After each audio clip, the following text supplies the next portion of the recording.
Welcome to the first Culture Minute. My name is Mike DeJohn, and this is SoundstageEDU. And if you followed us for any amount of time, you realize that this one started a little differently.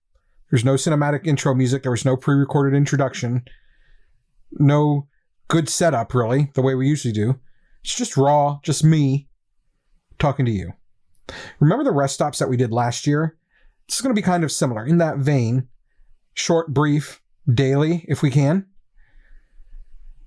But we're going to be talking about culture instead of regulation this year. These episodes are going to be short.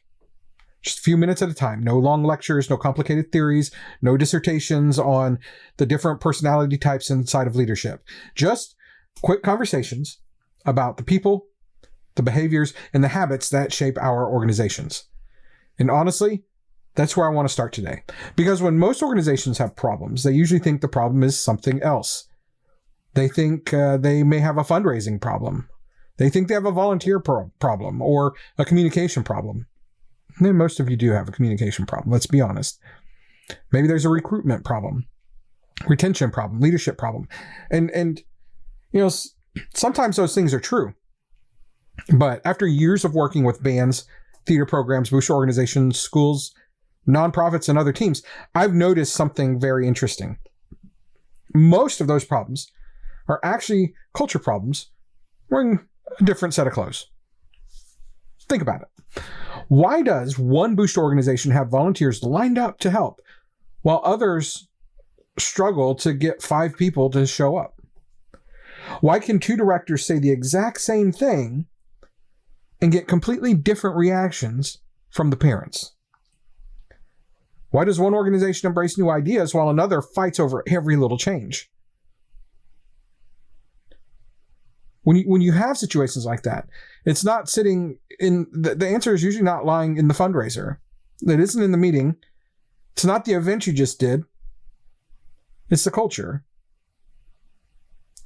Culture is the invisible operating system running underneath everything else. It's what people believe. It's what they tolerate. It's what they expect. It's what they celebrate. And most importantly, it's what people do when no one's watching. The funny thing about culture is that most people don't notice it when it's healthy. They only notice it when it breaks. When you have volunteers disappear, when communication falls apart, when trust starts to erode, when meetings become miserable, when the same 3 people are carrying the entire organization on their back, and you got this unstoppable attrition of volunteers coming in and out your door. That's usually when people start asking questions. But by then, the culture has been shaping outcomes for years. So that's what this series is going to be about. Not just leadership, not just governance, not just boosters, not just bands, although all those things are important and very core to who I am. But this series is about understanding the human side of organizations. The stuff that's hard to measure, but literally impossible to ignore.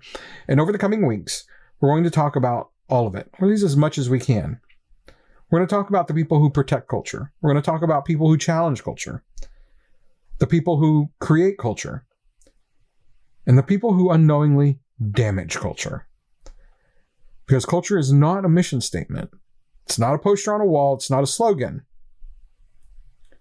It's a collection of decisions people make every single day. So here's your Culture Minute challenge for today. If someone joined your organization tomorrow and spent 30 days observing everything that happened, what would they say your culture actually values?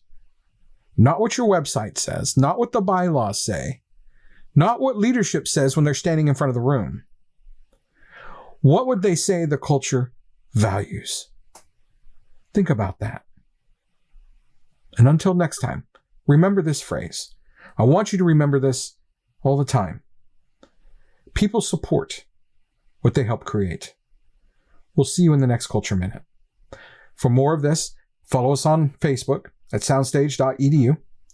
We post daily culture briefs there as well, sometimes in conjunction with our Culture Minutes here. We'll see you there. Have a great day.